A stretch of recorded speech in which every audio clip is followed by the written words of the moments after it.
कैसे हैं आप सब। नीलम होम साइंस एजुकेशन में आप सबका स्वागत है। जो बच्चे TG TPG TLT UGC net DSSB TGT PGT की तैयारी कर रहे हों उनके लिए ये परीक्षा के लिए काफ़ी यूजफुल वीडियो है। हमारी 3 क्लासें हो चुकी हैं, आज ये चौथी क्लास है जिसमें हम क्या देख रहे थे, न्यूट्रिशन साइंस को पढ़ रहे थे। न्यूट्रिशन साइंस के अंतर्गत विटामिन ए को देख रहे थे। ठीक है, 3 क्लासें हमारी हो चुकी हैं, आज ये हमारी चौथी क्लास है। आइए हम अपनी क्लास को स्टार्ट करते हैं जिसमें हम पढ़ेंगे विटामिन ए के स्टेप।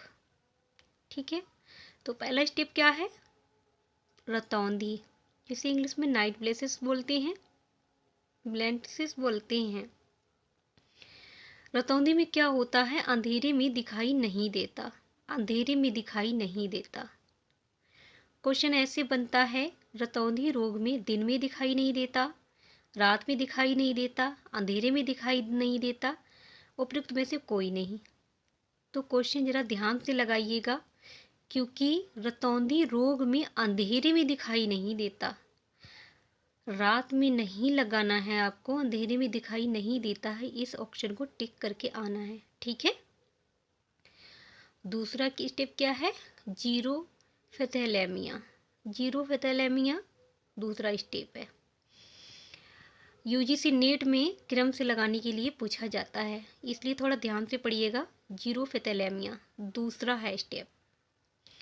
इसमें क्या होता है, आँखों की कार्निया झिल्ली सूख जाती है, आँखों की जो कार्निया झिल्ली है ना, ये सूखने लगती है, मतलब सूख जाती है जीरोफिथैलेमिया में।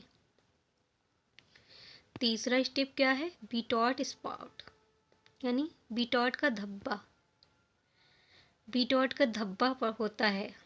तीसरा स्टेप, सफ़ेद रंग के छोटे छोटे दाने पड़ जाते हैं, सफ़ेद रंग के छोटे छोटे दाने पड़ जाते हैं, धब्बों का आकार बिकोना होता है।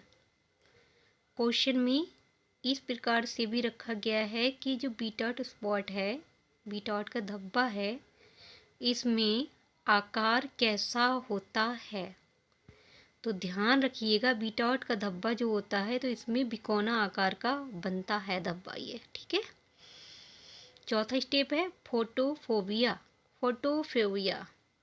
इसमें क्या होता है, आँखों पर प्रकाश पड़ने पर आँखें असहज महसूस करती हैं तथा आँखों में दर्द भी होता है।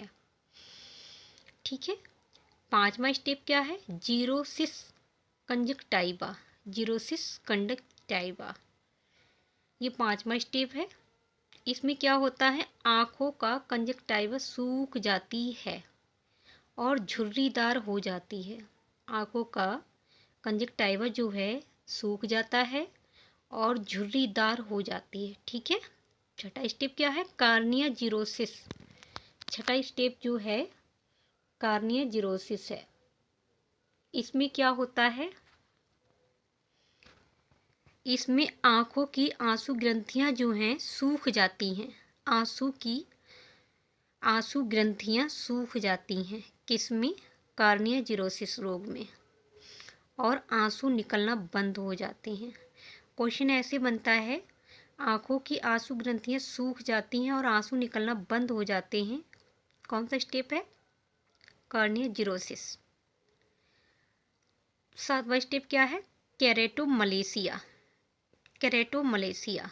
इसमें क्या होता है, आँखों की श्लेष्मिक झिल्ली टूटने लगती है और कार्निया का भीतरी हिस्सा गलने लगता है तथा आँखों में घाव हो जाता है।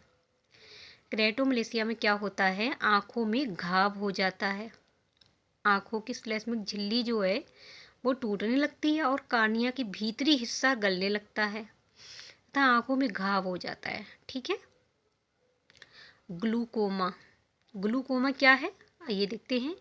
यह भयावह स्थिति है, यह सबसे खतरनाक स्थिति है ग्लूकोमा। ठीक है, रोशनी लगभग समाप्त हो चुकी होती है, इसमें रोशनी जो है लगभग समाप्त हो जाती है। कार्नियल स्कोर, कार्नियल स्कोर क्या है, इस स्थिति में अस्थियों तथा उपास्थियों विनाशकारी परिवर्तन होता है। इस स्थिति में क्या होता है? अस्थियों और उपास्थियों में विनाशकारी परिवर्तन होता है। ये क्रम से लगाने के लिए यूजीसी नेट में अच्छे से पूछा जाता है। ठीक है, जरूरी नहीं है टीजीटी पीजीटी में नहीं पूछा जाए, इसलिए जरा ध्यान से पढ़िएगा क्रम बाई क्रम से। ठीक है, आइए विटामिन ए युक्त भोज्य पदार्थ कौन कौन से हैं? ठीक है, किस में पाया जाता है vitamin A? Halibut liver oil, cod liver oil, shark liver oil, मक्खन, घी, अंडा, हैना, दूध, मोटी मछली, चौलाई पत्ता, पत्ता गोभी, हरा धनिया, चौलाई, करी पत्ता, पुदीना, सहजान। ठीक है, आदि चीज़ों में विटामिन ए उपस्थित होता है, अच्छी मात्रा में पाया जाता है। ठीक है, आज हमारा क्लास, आइए हम अपना क्लास समाप्त करते हैं। अगर आपको हमारी वीडियो अच्छी लगी हो तो लाइक करो, सब्सक्राइब करो एंड शेयर करो।